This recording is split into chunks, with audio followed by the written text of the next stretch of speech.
Afternoon. Welcome to this Unit 5 of the Retail Management Block 2.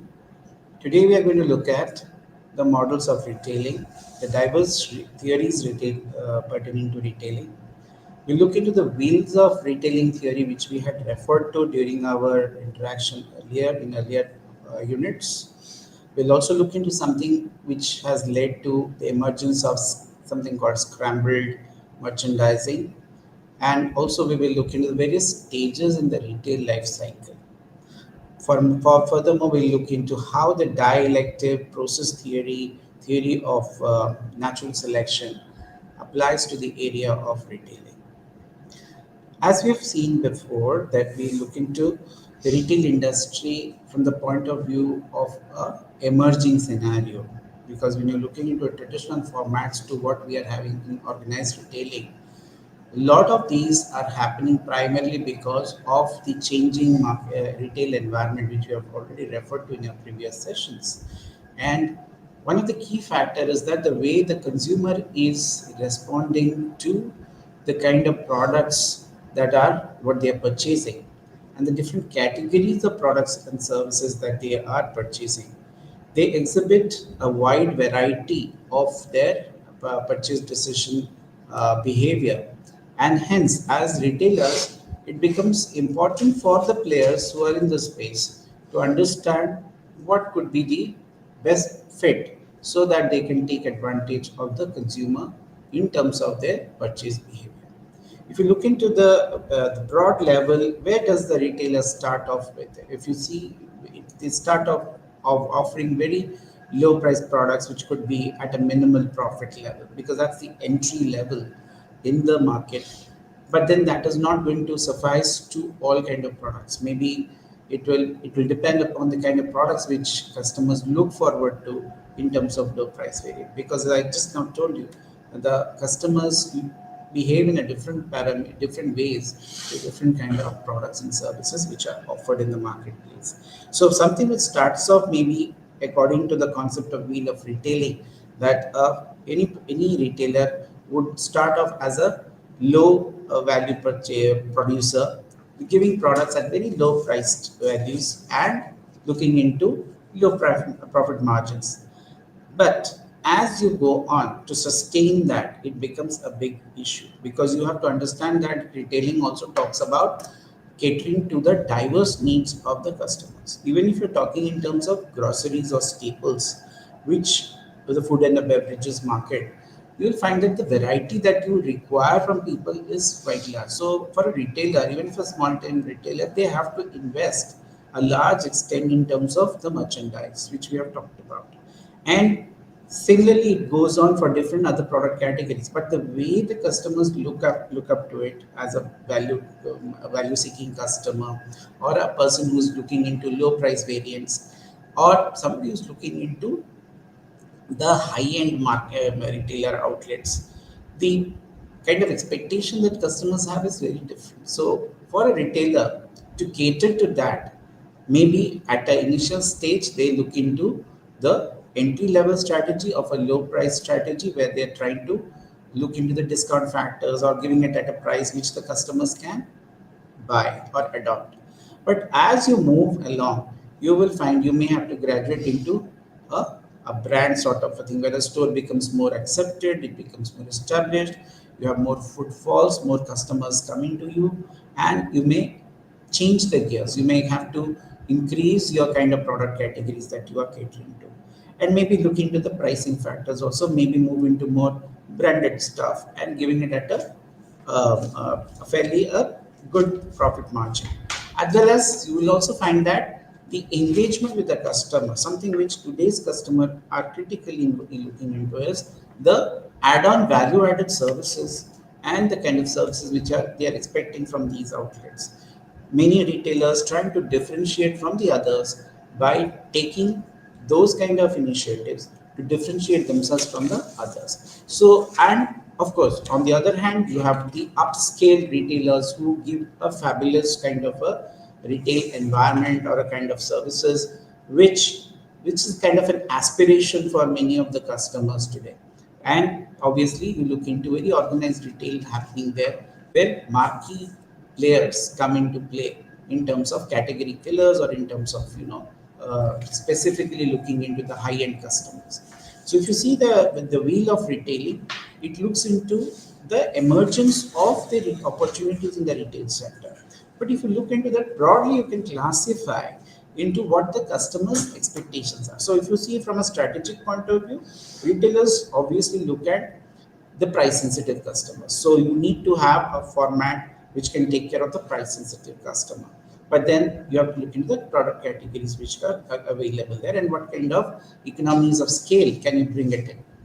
And in terms of the geographical footprint also, you have to understand that the number of outlets that you are going to provide in such kind of things, does it need to dominate the marketplace so that you can have an edge over your competition? Because when you talk about dominance, we basically refer to the geographical footprint or the number of brand visibility that these retail brands have in the marketplace. Going forward, we also look into the people who look into the value kind of a scenario where they say that, okay, what kind of value does this retailer offer compared to the competitors? So that is another strategy that you need to adopt, that you need to beef up or you have to increase your customer engagement formats. But then for that, you have to, as a retailer, one has to look into an extensive insight into the customer profiles who are visiting, what kind of needs they have, what kind of a variety are they seeking, and what are the basic tenets which will help in terms of the customer engagement process. So you could be looking into a very valued customers, where they could be looking into the shopping formats. In terms of today, we are talking in terms of customers who are looking into uh, reviewing things in an offline format as well as buying on the online format. So fusing that would be another area of which is of interest to them in terms of value addition. Today, customers are also looking into in terms of what kind of services, value-added services that you are providing as a differentiator from the rest. You could be dealing with the same product and merchandise, but then what do you bring to them in terms of, let's say, uh, there are many things which can be copied actually. So if I take a step, for example, giving you door-to-door services, tomorrow that can be copied by some other retailer and it can be easily copied. So that is no longer what. So what is of when you say value addition? Yes, maybe today it's a value addition, but tomorrow it may not be so. So you have to be constantly on your toes to increase the kind of what we call as the services that you want to render. We could be looking at people who have got very unusual timings, for example, for shopping behavior. They would like stores to be open till the late hours in the evening. But then this is a concept which cannot be replicated everywhere. It has to be only restricted to maybe the tier one, tier two, or in very select counters. So for availing those kind of services, the retailer has to take additional responsibilities of ensuring security, keeping the manpower ready for different kind of a shifts to cater to people for extended hours of services. We are also looking at how you can deal with the customer dissatisfaction today. Today, customer dissatisfaction does not emanate only from product which are not available. It could be for very small things like how the customer is attended to, what kind of a retail service quality norms are followed, what kind of facilities are provided within the sector. Are you providing a kind of a shopping experience which could be referred to as a top of the line or a very concerned kind of a retailer who empathizes with the customer. So when you look into those kind of things, the sky is the limit. And as we say, retailers need to find out how to innovate their services time and again, looking into the variability of the customer expectations. Going forward, if you see here, we look into the wheel of retailing theory. Now, wheel of retailing theory, as I told you sometime before, if in the previous sessions when we talked about it, it is a theoretical concept which is basically looking into how a retailer enters the market and then gradually, slowly moves into the high-end operations or looking into a higher engagement with the market, catering to a diverse needs of the customers. Of course, one of the ways in which they do it that they look into increasing their presence in the market by opening up new stores and maybe come up with retail chains.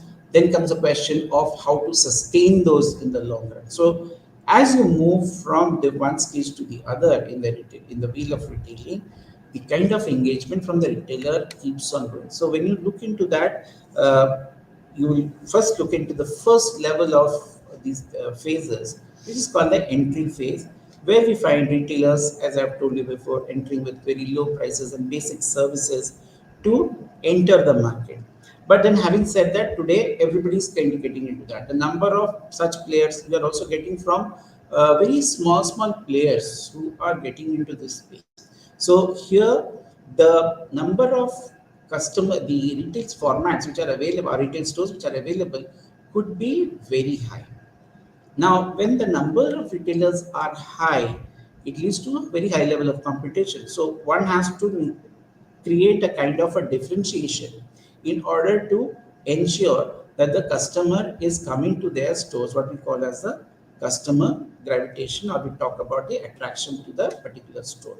So sometimes you look into the location parameter. Sometimes you look into the kind of products that you have got. Sometimes you look into the visibility of the store. Sometimes you look into what kind of how you best give them a discounted product so that that will evince some interest. But this is a very basic level of entry. But having said that, even in this case, any retailer entering today in the marketplace, which is highly volatile in the organized retail, you have to also tie up, you have to also fight back with the unorganized retail, which I was telling you is a very dominant phase, which is a very dominant scenario in Indian conditions because their numbers are more. So you have to beat that particular expectations from the if you are entering into the organized retail with low prices.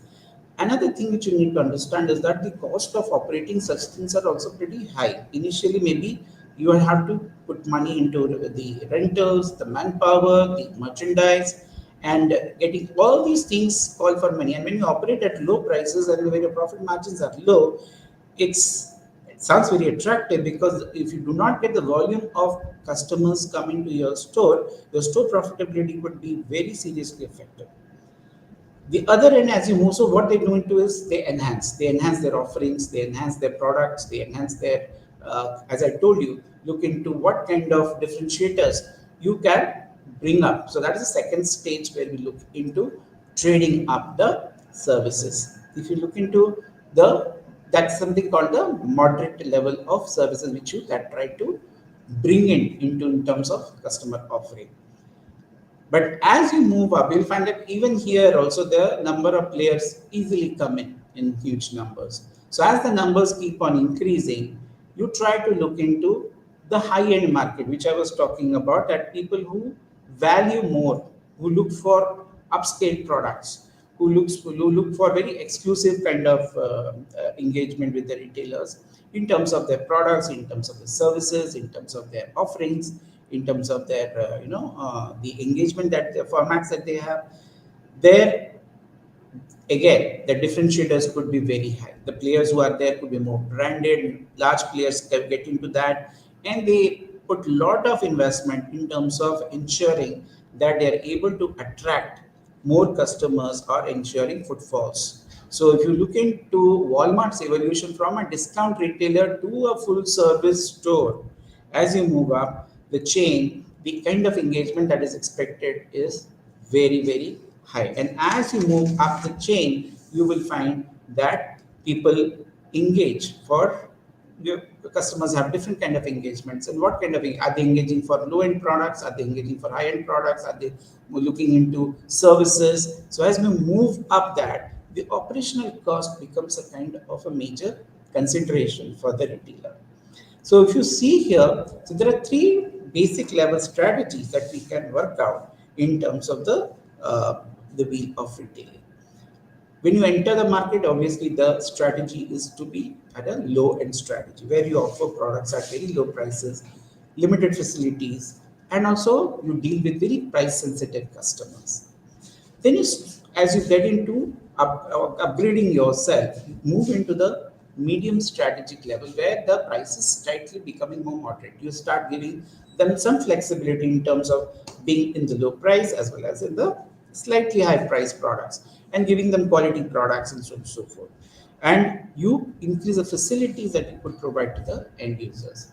As you move to the more value based products, the medium strategy, which we talk about, again, is a process which keeps on happening. You keep on evolving.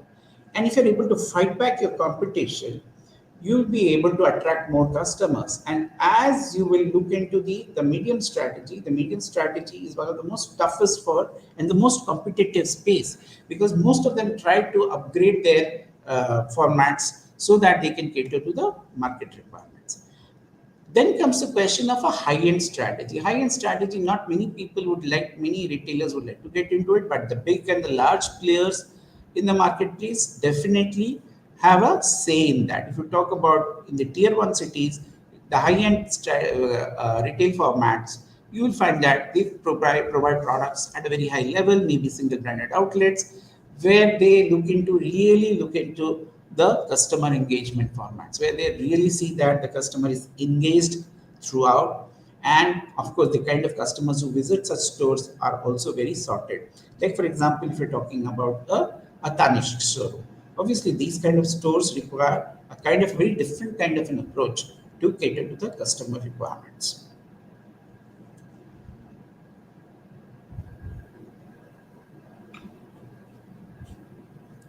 Now, in this wheel of retailing, one thing you have to understand, this is in a constant churn.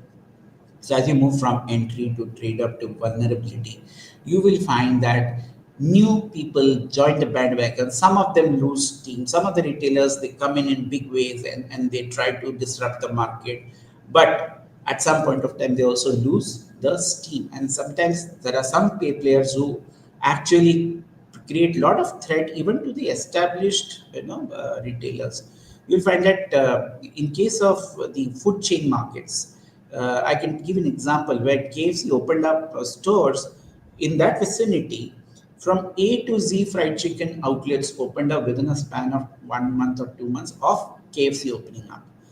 But going forward, 6 months down the line or 1 year down the line, maintaining the same level, so obviously KFC would definitely bring in differentiators, right? So when you look into that, they have been some of them have not been able to withstand that, and some of them have had to look into alternate ways of engaging with the customer. So it is not an easy way. You will find a new discounters come, they disrupt the market, they eat into the market shares, but at the same time, through some kind of a customization, some amount of differentiation, the the retail outlets can really move from a low end strategy to a moderate strategy to a high end strategy and engage with it. Today, retailers have to draw out a map of engaging customers throughout the year, looking into their buying parameters.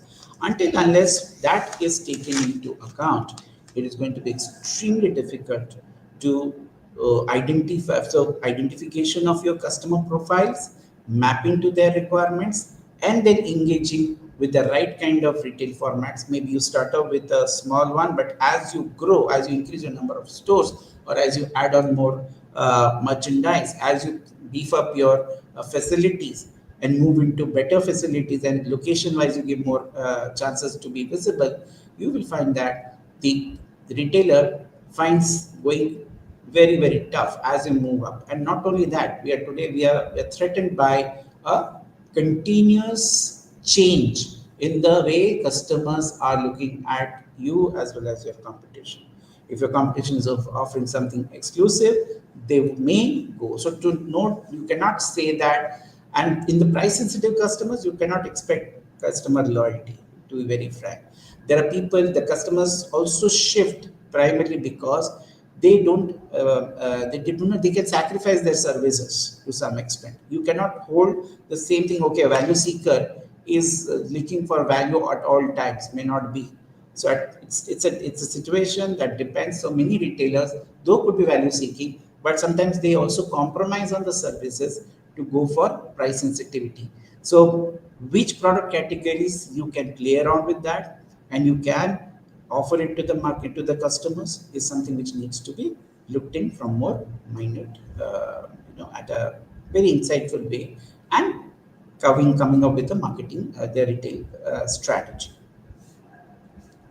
Another thing which you would have noticed is in terms, which is very, very important in terms of today's market, is the ever increasing challenge of the product varieties that retailers have to showcase. Okay, we know that, okay, there are something which we categorize as staples, there are something called shopping goods, there is something called specialty goods, according to the frequency of purchase. So, but what kind of a merchandise should I possess so as to create a differentiation or a unique position in the minds of the customer, so that we can position ourselves in that way and attract more customer footfalls. One of the interesting thing that you will find is that today, from traditional formats, which, let's say, a footwear company, which started with stocking footwears, right? Whether it's branded, non-branded, whatever it is. So they were having footwear. You will find that this slowly and steadily they have moved into other formats. So they started storing, let's say, clothes, wallets, other product categories, which was not their core competence. So today in a Bata, if you're finding a wallet, if you're finding, if you're finding something like leather bags, or you could be looking into even your backpacks, uh, it's very, very varied. It's very, very varied. Take a look into how Titans, when you look into the Titans showrooms, where they try to talk about in terms of fast track, they entered through their core competency of watches. But what has happened to the brand today? The brand is showcasing from varied kind of accessories, right? They are getting into not only those kind of products which the only watches are concerned, but they have gone into multiple other product categories to cater to complementarity. Because these customers, what makes it so unique is that they know that these people are not only coming for this, but we can, the moment we get into products which are unrelated to my area, which was I was known for, right? They are ready to buy. For example, today Nike stores also has got Nike apparels, right?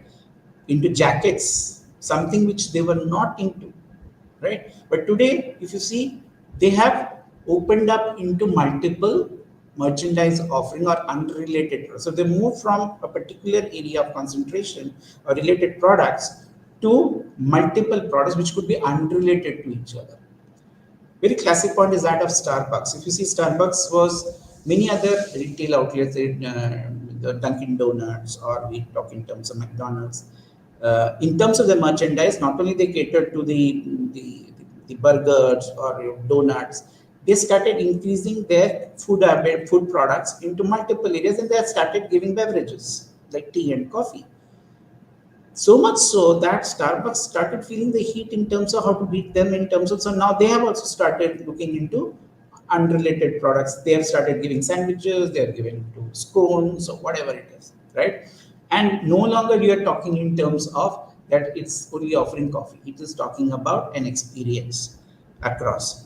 And they calibrate, they get into what we call as a scrambled merchandising offering. So yes, what are scrambled merchandising would look into unrelated product offerings. Many formats are now getting into this. Most of the food chain formats which I've talked about, they have now catered to multiple kind of products. So you are getting more customers. Maybe their customers profiles who are visiting look into these kind of. So there's a way in which you expand into these unrelated products. It's not that it's out of sync. It looks into what are the kind of people who are frequenting the stores, what kind of products they would expect. Looking into those kind of calibration, they increase their merchandise. So what happens? There is a certain amount of familiarity, there is a certain amount of, though there is unrelatedness, there is a certain amount of complementarity in it, and the same customer groups, market segments tend to converge, they tend to buy. So this is certain amount. So scrambling merchandising has a positive impact, but it also has a negative impact. The exclusivity of a brand, what you are known for, might fall apart. So if you are into a broadly very dispersed kind of variety of product, maybe the core brand identity stays. But if you're looking at an exclusivity in terms of, let's say, what we talked in terms of, let's say, Titan getting into what Fast Track does, no, they would not do that, because that would definitely look into the dilute their brand image. So they would not they would not get into something like that. So but then end of the day, does it, it increases your competition space also. Earlier fighting only in that space. Today, the moment you increase your unrelated products, you're also fighting other retailers who are into that space. So what happens is that if you get into scrambling merchandising, yes, you may cater to the needs of the customer, but at the same time, you also need to train your people to deal with such kind of. Many a times what happens, you just give an offering without really understanding what are the quality issues, what are the problems. So when it comes to customer care and customer dissatisfaction parameters, defending them would be very, very critical. So obviously they lose out on those kind of things, so it makes matters more complicated. So if you ask that, okay, whether it's is scrapping merchandising a good proposition, it is a good proposition, but it has to be very selectively done, and you have to have many checks and balances and guardrails to be implemented at the grassroots level. Otherwise, you will lose out on the market and the customers, and the customers might shift to other retail outlets. Okay, as I told you, if you have created a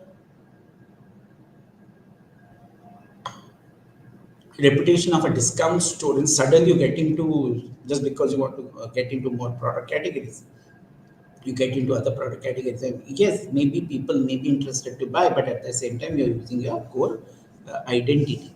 So over there, scrambled merchandise may suffer some kind of a loss. So if you are known for something, I would say energize, try to see the majority of your revenue is earned from your core products, which you have core competence, you have better control. If you are into electronic items, yes, you can extend into FMCG, you can get into other products also.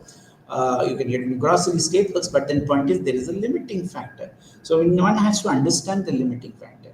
Today's big, large retail outlets like Walmart and that, they've been able to categorize them into various things. So within their stores, they have done category management so well to create. And if you see the kind of categories, let's say you're talking about apparels, if you're talking about groceries, if you're looking into electronic items, if you're looking into automobiles, they can cater to that variety. But at the same time, they have to ensure that they're able to meet the customer requirements from time to time with the right kind of manpower. So it means investment into that, training the manpower, training the people, looking into your logistics, looking into a wider inventory management system which caters to this, which talks about the supply chain analysis, which we're talking in terms of bringing in efficiencies into the. Otherwise, it may hamper the service provided to the customers. So that may work negative at times. So one has to be on toes at all times. Okay, now let's move into the retail life cycle. How does the retail life cycle work? So when a retail life cycle, when we look at it, obviously you assess the market, you enter into the market. When you enter the market, obviously the idea is to, you have to pick up one particular aspect of your marketing mix strategy. Uh, Generally, it is mostly either the kind of product you have or the service that you are trying to cater in order to differentiate yourself from that. So that uniqueness has to draw the people. So which starts as a very development stage, enters into a introduction stage. So if you see in the product life cycle, it almost has the same level of phases that a retail also goes through during its evolution in the marketplace. So one has to, again, that is totally related to how the retail outlet is catering to the sales as well as the profitability. So if you see in the development stages, there are a lot of investment that goes into it, understanding the market, understanding the customer profile. And as you introduce your stores, obviously the new format, it, as I told you, it has to be something very unique, and it has to be very different from what the existing market trends are in retailing, so that you can uh, catch on to the imagination of people and can draw that particular customer. Many a times it has been seen that it is. I can give an example of KFC here. Initially, they start off with a bang, lot of fanfare, but slowly, as you move into the introduction phase, maybe you get very good, you have very good response from the people. But going forward, how the market behaves, you do not know. There's a lot of unpredictability because the risk factor in the introductory stage is very very high. If you remember in the BCG matrix, we always refer these two as the question mark, because the new formats is an evolutionary trend. So sometimes what we calibrate as yes something which will work, the customers may not agree to that. And when that happens, obviously you have to really fine tune. You have to be very fast in your changes. You have to also calibrate it faster than your competitors. Another thing, you also have to ensure that you are visible in that space. So investment wise, your significant investments go up during the introductory stage. So until unless you get your uh, demand which converts into actual sales, because you will be also be pressurized to achieve break even at this point of time. So that becomes another important parameters. And going forward, when as you are looking into the growth parameters, you may go beyond what product categories you were earlier. Like I just talked about the scrambled merchandise. So that is slowly coming. So if your retail outlet is able to draw the imagination of people and you are able to then move into the growth stage, this is a very very good area, which obviously which is marked by very rapid increase in sales, where you are trying to you know cater to the spurt, the spike in the demand and the customers who are coming. You will find that the many stores draw a lot of even in certain stores which have come up in your vicinity, in your area, you find that some stores are doing extremely well, and they're in the growth phase. They're increasing the number of outlets, uh, and as a process, what happens? And in the process, they are making their retail brands more visible in the marketplace, opening up new outlets. We have seen that in some of the local players doing extremely well. Some of the larger players also have started entering the market, who have looking into growth stage, and they have opened up new outlets in order to increase their store profitability in a given market. Of course, you have to assess the demand, the market size, and do a customer profile mapping before you actually get into the introduction part and then move into the growth. So growth is considered to be a very, very, if your calibration is correct, you will get your profits coming from these places. So it's a rapidly growing market, but at the same time, you have to ensure that you are able to penetrate where your customers are. So until unless you reach out to your customers, you cannot beat your competitors. The next phase is obviously, as we've seen in the product life cycle, also can be mapped out, which is called the maturity stage, which is marked by a sluggish market or a growth in a slow growth rate, where the growth may fall, certain saturation may come in, and also what we call as the customer fatigue also. Or we know that okay, these stores will provide these things. There's nothing beyond that.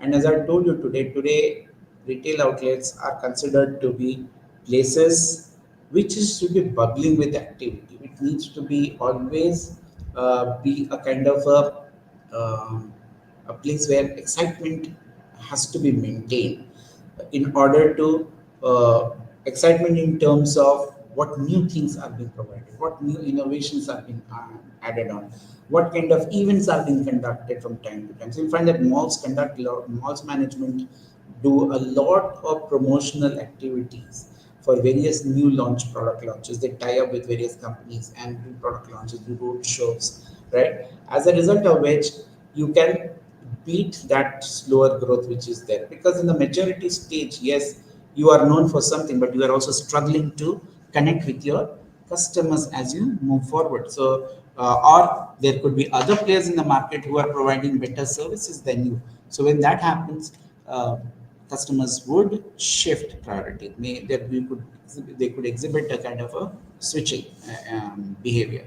So when that happens, it also affects your bottom lines. Many a times when you're moving into, so in maturity stage, you can also look into upgrading yourself or innovating your formats. So thereby you can sustain in the marketplace, because here the question is how to sustain in the long run, looking into more engagements, looking into for that. Not only you look into your capabilities, but you also look into how you handle your resources effectively, right? From manpower to technology to the kind of production. If you have a lot of companies also get into scaling them backwards in terms of backward integration, forward integration, right? So as to leverage on the market so that they can control them better and bring the costs down. As you move into the decline thing, I think this is something which is an undesirable area, but it is can happen that it is marked by false sales and profits. Obviously, one classic case is that of the bookstores which are there today. With the online avenues, increase of internet, online has really, or e-commerce, if we call them avenues, have created a lot of problems for many traditional retail formats for from their products point of view. So one thing would be the bookstore. So no longer bookstores, people are ready to buy books. So what they go for is the e-book construct. So what can you give incentives for people to come and come to those bookstores? Amazon is a very classic example of how they have grown from with the concept of these bookstores to making leveraging on the technology part. So you can build in technology and can revamp yourself. Then the decline stage, few strategic decisions can be taken. Either you are there or you grab whatever is there, you milk the brand, and you can just move out of that space. We have also seen, you might find a lot of restructuring happening where the weaker players get absorbed by the bigger players who look for maybe the more visibility in the marketplace or reaching out to more customers in terms of the geographical footprint.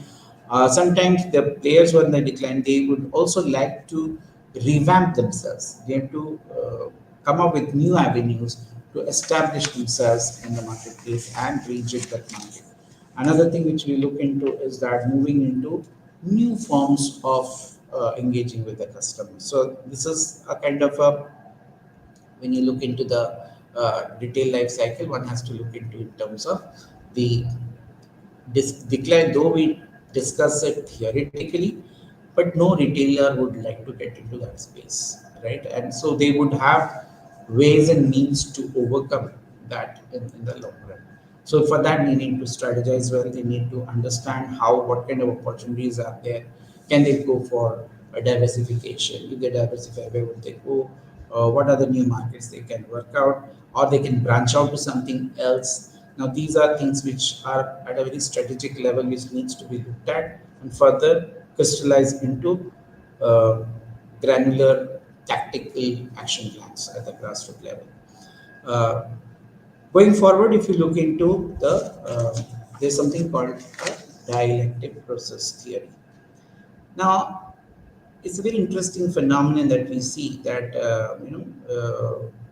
this is also referred to as a melting pot theory, because if you see that today retail formats have to have some elements of physical stores as well as online. So what we call as a brick and click strategies.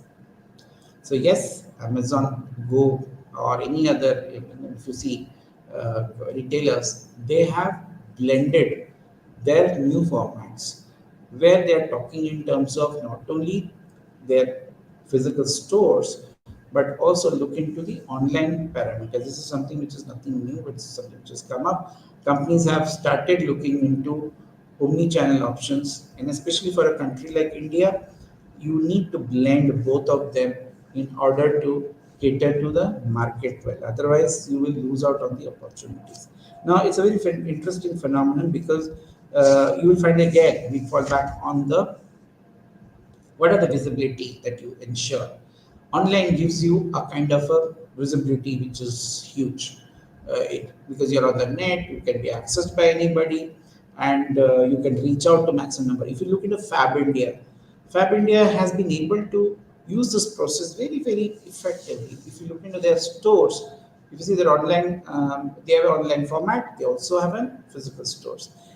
They also have improved their physical retail outlets in within a city. Maybe they have opened up few more stores, but at the same time they are also active on the online space.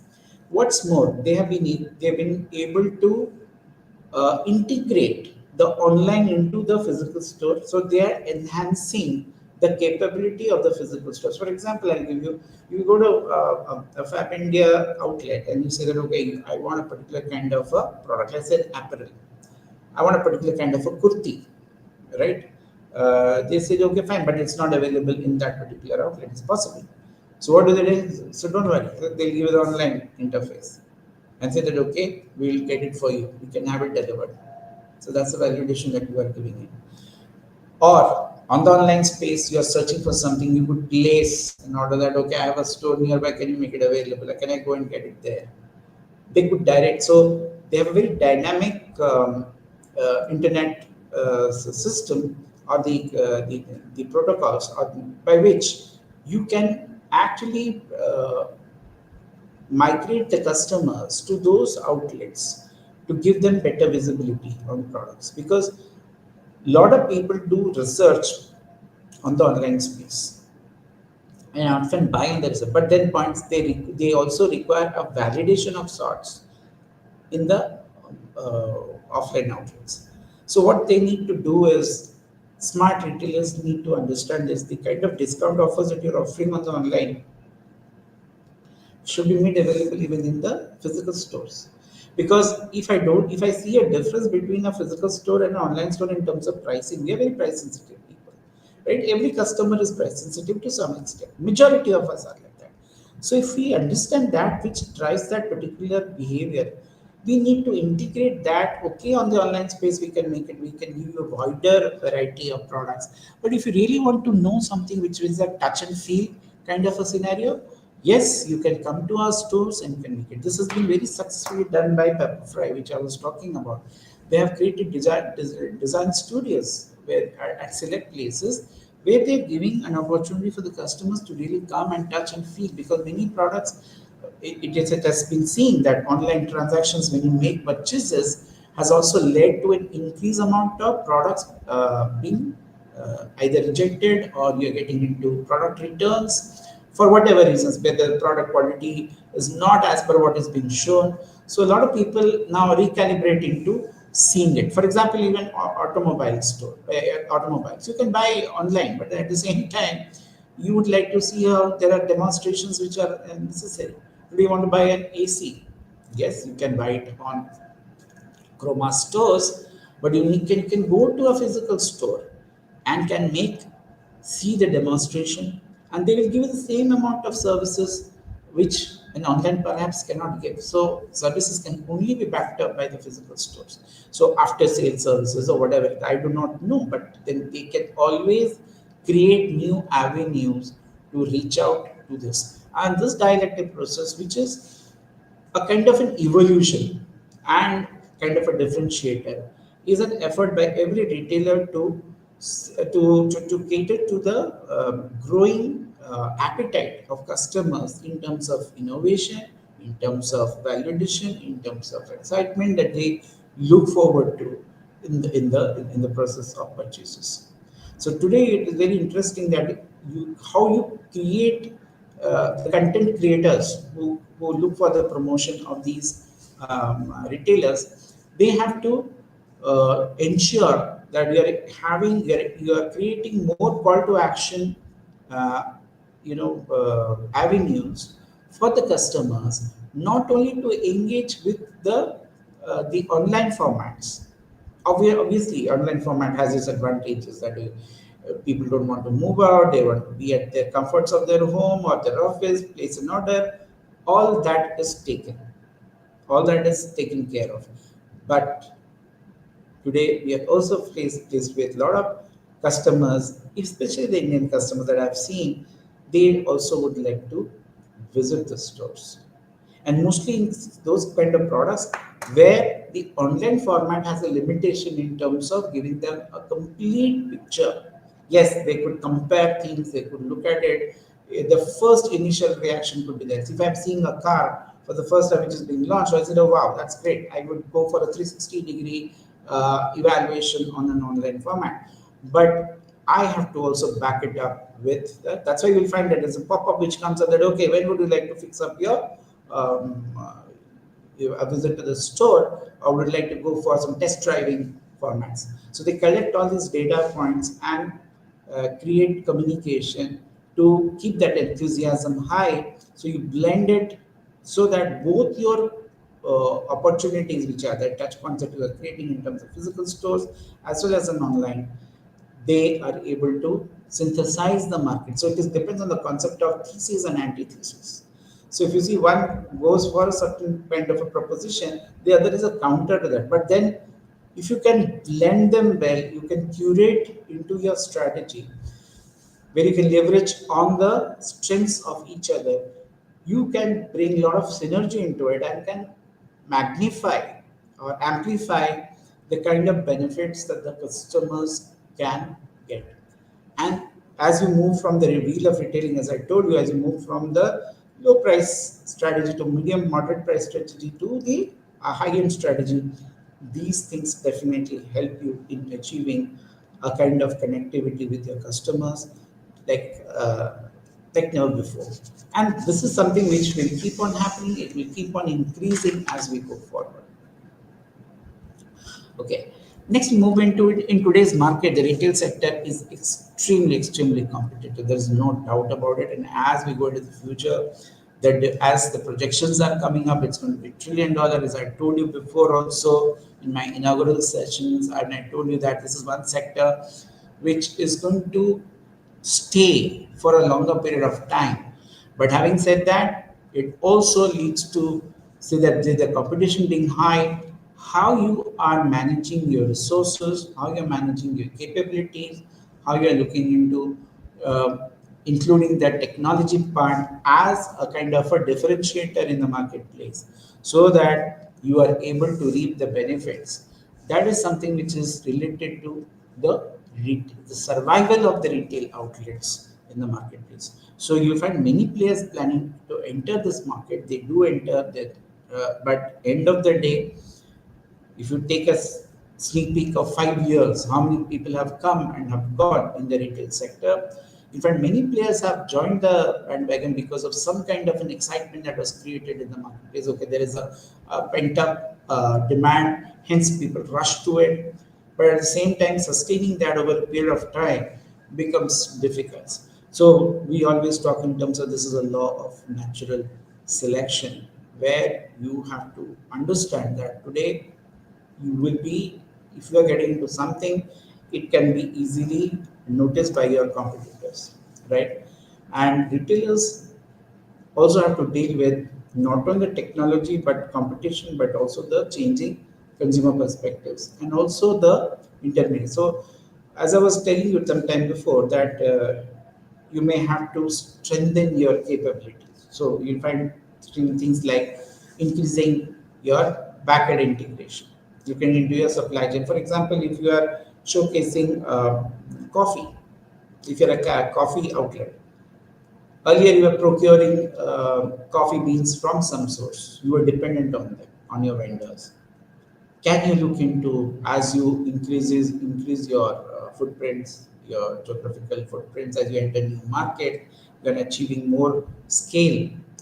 Can you look into getting into backward integration, acquiring stakes in those vendors where you can streamline your inputs and you're able to create better quality inputs to your organization, or it could be forward integration where you're looking, okay, fine, if I have to enter the online space, I will do the online, but then how do I ensure that it reaches? Do I have a logistic requirement? Or can I have my own investment going into it. Yes, it could be an investment for the first for initially, but that investment does sound rational going forward. Lalbai Group, like Arvind Mills, is a very classic example where they have adopted both backward and forward integration because they were strong in their sourcing as far as sourcing is concerned. But they have been able to adopt both these integration to in order to adapt to the market requirements and cater to both these avenues so that they are able to offset the customers in terms of their reach to the uh, markets, right? So many online stores. I was talking about online stores some time back. Yes, online stores are replacing traditional businesses like bookstores, many fast food centers. Today Swiggy's and Zomatos are giving a lot of run for money in terms of to the established hoteliers. So fast food retail chains, which thrived on their locational advantages or marketplaces, today they are forced to look into integrating their online orders because if they don't do that, they would be missing out on that particular chunk of the market. And because today's consumer is looking into conveniences, is looking into how to do their purchases in a much more effective manner because time is of essence to everyone.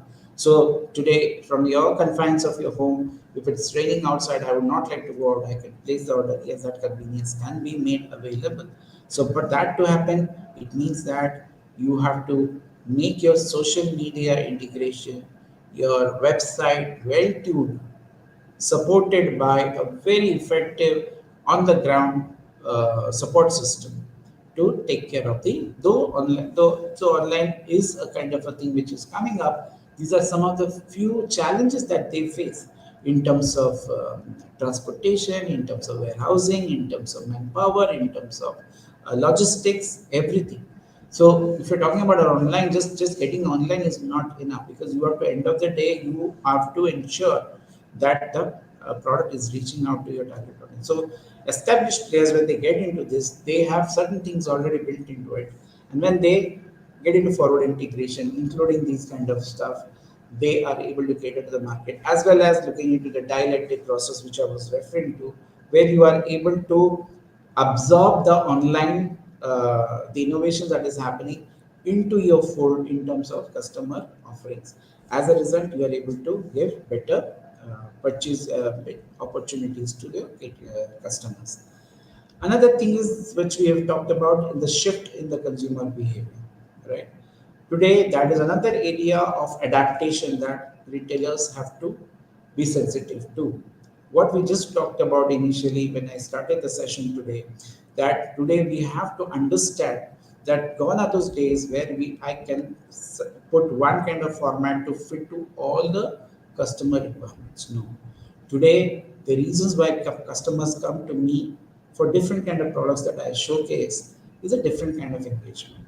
If I'm having a low price variant, and I'm talking about groceries, if I'm looking into electronic goods, if I'm looking into services, if I'm looking into manufacturing goods, the kind of engagement that it has is very very different because the purchase uh, intention which is created in the customers, they would engage. In some cases they would be very price sensitive, in some cases they would look for services, in some cases they would be very value driven, in some cases they would look for okay how they are being treated, right? So one size cannot fit all. So one has to understand the kind of integration that one needs to do to enhance shopping experiences. So which means that at a regular level, uh, one has to, as a retailer, you have to be always sensitive to the changing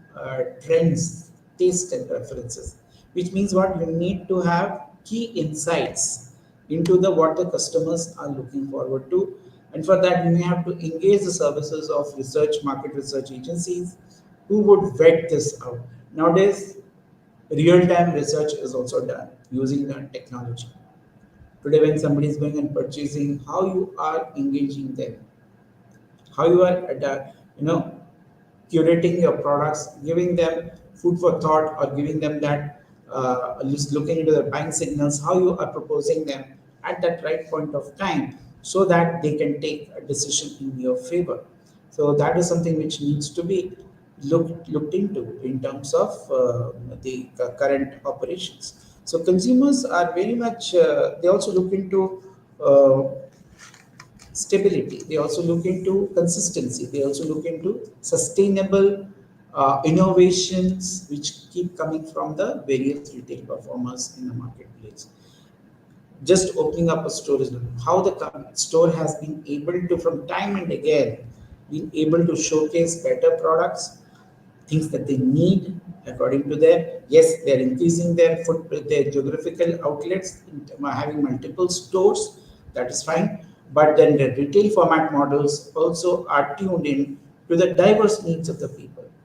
The reason for somebody who's moving into a Tanish today we have Carrot Lane, which is trying to come up with, say that, okay, if I have to Tanish, if I'm looking into the core part of the product, I'm also looking into, somebody is looking into the Mia, which is looking into a very different kind of a. So if I have to have a store where customers are mostly who are looking into the 18 karat gold category, may not be the 22 karat. So they need to create a different format. If you're getting sufficient amount of people who would like to go to those stores, please make it available. So you can coexist in both the high end as well as the moderate end in terms of reaching out to your customers. But that calibration needs to, will only come in, will be only possible when the firms are sensitive to the growing, emerging scenarios in terms of their expectations.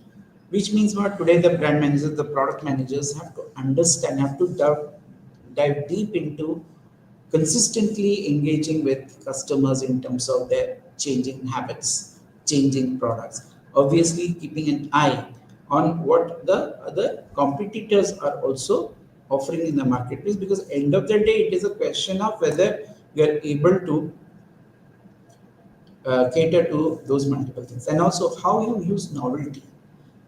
Today, can you, in your value chain, do you have enough R&D, or are you engaging with sufficient amount of manufacturer brands which talks about innovation? For example, if you're an electronic e-card, let's say we are talking about electronic goods, are you able to provide the best of the lot when you talk about state of the art? Can you provide that? As well as on one hand, on one store could be providing it, the other store could be also providing the moderate ones or the bare minimum product categories. So the adaptation of the same retailer may not be you can float them into different names because branding is of issue, credibility is of issue. So you may float it as a, let's say, a budget kind of an e-store, whereas a high-end store, but coming from the same parent, from the same company. So obviously in your brand architecture, you have multiple kind of offerings through multiple formats and catering to these requirements of the customers, which are again diverse, and also they look into a very simple concept called what's in it for me. So that what's in it for me requires intense insights, research, and calibrating those insights into tangible products and services which can be curated from time to time. So in today's session, if you can sum it up, we looked into various kind of strategic models which are taken up. We looked into the theories of wheel of retailing, and we looked into something called scrambled merchandising, how that has come, how that is going to disrupt, that has been disrupting the market, what are the pros and cons, and look into the retail life cycle. We also looked into the dialective process where retailers have been able to successfully look into both the offline and online to cater to the markets better. They have been able to curate things better and engage customers better in their shopping behavior, and also in terms of giving them better customer experiences. Last but not the least, when we look into the adaptation strategy, where the retailers need to innovate, differentiate, and be more responsive to their customer requirements so that they can survive for a longer period of time, looking into sustenance and diversity at the same time. With this, we would conclude today's session. Thank you for your patience here.